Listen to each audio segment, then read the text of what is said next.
Welcome back to our channel. In today's video, we'll show you how to find archived chats in Facebook. If you've been wondering where your old conversations have gone, this tutorial is for you. Let's get started. Step 1. Open Facebook. Step 2.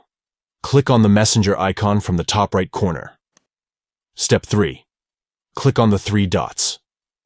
Step 4. Select archived chats to view them. By following these simple steps, you can easily locate and access your archived chats on Facebook. Whether you're looking to revisit an old conversation or find important information, this feature will help you stay organized and connected.